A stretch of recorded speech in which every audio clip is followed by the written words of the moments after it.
Class 10 में 95% score करने के लिए अपने खुद के नोट्स बनाना काफ़ी ज़्यादा इंपॉर्टेंट होता है। तो आज की इस वीडियो के अंदर मैं आपको बताने वाला हूँ मैंने कैसे बस एनसीईआरटी का यूज़ करके अपने खुद के नोट्स बनाए, जिनके वजह से मैं एंड टाइम में अपना सारा पोर्शन डिटेल में रिवाइज कर पाया और बोर्ड्स में मैंने 96% स्कोर किया।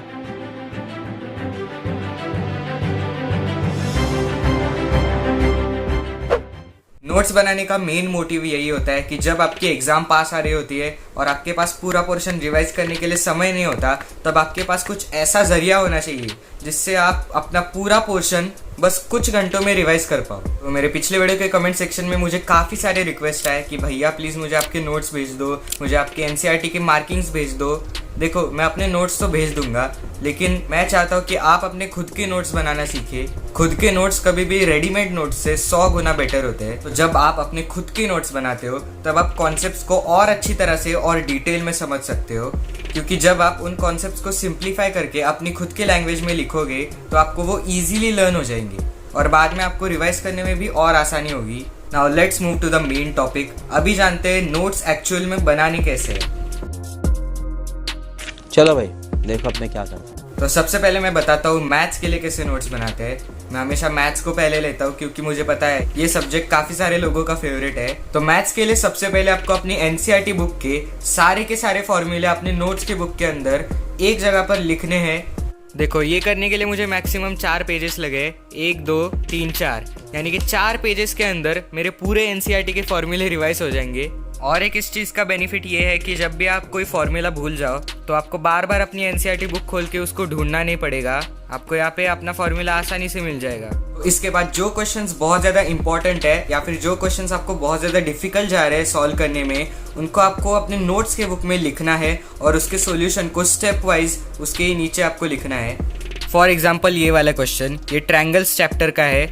ये क्वेश्चन काफ़ी ज़्यादा डिफिकल्ट और लेंदी भी है और ये काफ़ी ज़्यादा इंपॉर्टेंट भी है। इसके चांसेस बहुत ज़्यादा थे एग्ज़ाम में आने के लिए, इसीलिए मैंने इसका सॉल्यूशन यहाँ पे स्टेप वाइज लिखा है, ताकि एग्ज़ाम जब पास आ रही होगी तो मुझे इस क्वेश्चन की याद आएगी और मैं इसको रिवाइज करके जाऊँगा।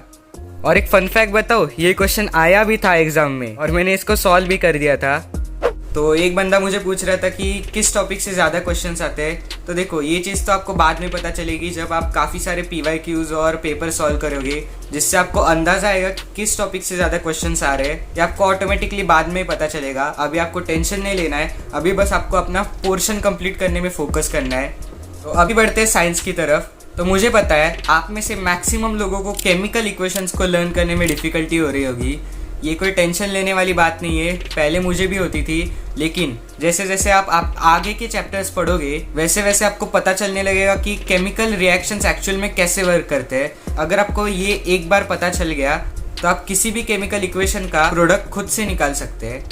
तो अभी बढ़ते हैं नोट्स की तरफ। तो साइंस में नोट्स बनाने के लिए सबसे पहले तो आपको एनसीईआरटी को लाइन बाय लाइन रीड करना है और रीड करते समय जो भी इंपॉर्टेंट लाइंस है उनको आपको अंडरलाइन करते जाना है। फिर बाद में आपको उन अंडरलाइन किए हुए लाइंस को पॉइंट्स में लिखना है और एकदम सिंपल वे में लिखना, ताकि आपको उनको बाद में रिवाइज करने में आसानी हो।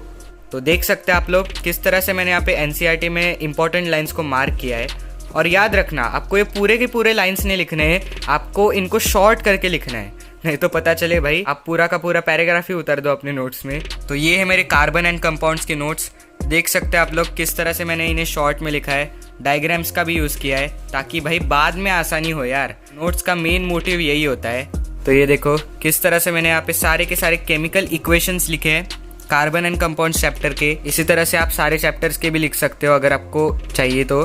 अब नेक्स्ट सब्जेक्ट है सोशल साइंस। तो देखो, सोशल साइंस के चैप्टर्स को आपको क्वेश्चंस की तरह देखना होता है। तो ये देखो, ये है मेरे सिविक्स के लेसन 3 के नोट्स। ये देखो किस तरह से मैंने सारे टॉपिक्स को क्वेश्चन के फॉर्म में लिखा है और उन क्वेश्चन के आंसर्स को पॉइंट्स में लिखा है।